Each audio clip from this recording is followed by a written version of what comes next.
প্রায় 3 যুগ ধরে মানুষকে বিনোদন দিচ্ছি গান গেয়ে সারা পৃথিবীতে। আরও 25 বছর আগে আমার ওয়ার্ল্ড ট্যুর করা হয়ে গেছে। তো দেশে বিদেশে মিলে এখনও মানুষকে বিনোদন দিয়ে যাচ্ছি, খুব ভালো লাগছে।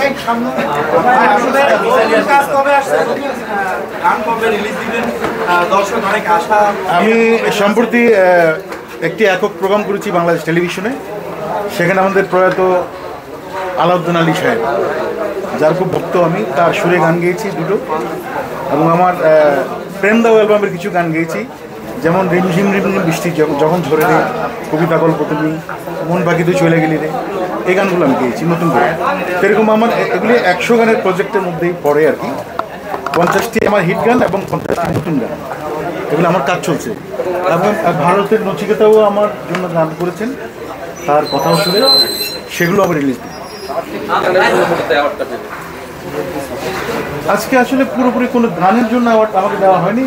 আমার যে 3 যুগ ধরে আমি এই যে সার্ভে করে যাচ্ছি জাতিকে, বাংলাদেশকে, সারা পৃথিবীতে, মানে রিপ্রেজেন্টেটিভ হিসেবে আমরা বাংলাদেশকে রিপ্রেজেন্ট করি, বাংলাদেশকে দেশের বাইরে। এবার ঈদেও আমি কাতারে যাব। আমি আর জেমস, আরও শিল্পী আছেন, বিদ্যা সিনহা উনিও আছেন, আরও অনেক শিল্পী আছেন।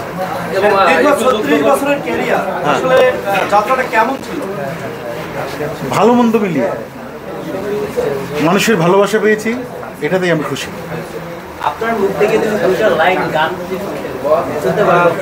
কি গান শুনতে চান বলেন?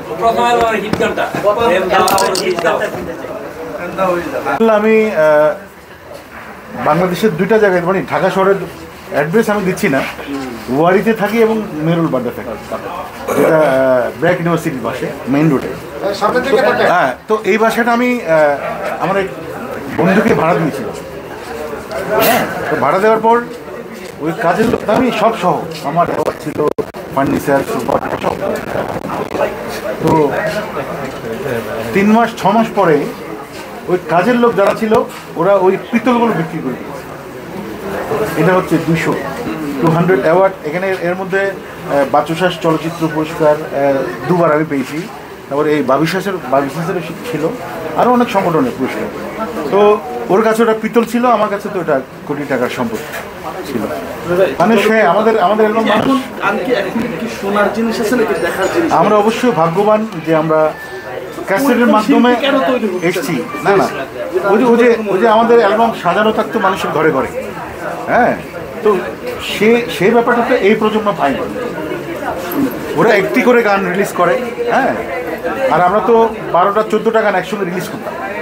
তো সেই ক্ষেত্রে মানুষের ঘরে ঘরে আমাদের অ্যালবাম সাজানো থাকতো, তা আমরা ভাগ্যবান বলবো না।